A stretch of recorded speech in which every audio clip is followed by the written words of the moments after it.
2026 ICC টি-20 বিশ্বকাপ নিয়ে চূড়ান্ত অবস্থান জানাতে বাংলাদেশকে একদিনের সময় দিয়েছে আন্তর্জাতিক ক্রিকেটের সর্বোচ্চ নিয়ন্ত্রক সংস্থা আইসিসি। নিরাপত্তাজনিত উদ্বেগের কারণে Bangladesh cricket board BCB Bharat সফরে দল না পাঠানোর ইঙ্গিত দেওয়ার পর বিষয়টি আইসিসির বোর্ড সভায় ওঠে এবং তা নিয়ে ভোটাভুটি হয়। সবাই ভোটের মাধ্যমে সিদ্ধান্ত হয়েছে প্রয়োজনে টি-20 বিশ্বকাপে বাংলাদেশের পরিবর্তে বিকল্প কোনো দল নেওয়া হতে পারে। গানের এক্সপার্ট জর্জ স্যাপ এবং মাইল্ড অন হ্যান্ডস টেকনোলজি সমৃদ্ধ অরিক্স ক্রিস্টাল ওয়াশ আপনার লন্ড্রি এক্সপার্ট।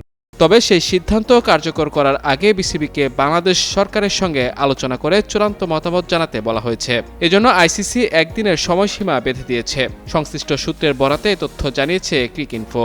আইসিসির এই ভার্চুয়াল সভায় বিসিবির পক্ষে প্রতিনিধিত্ব করেন বোর্ড সভাপতি আমিনুল ইসলাম।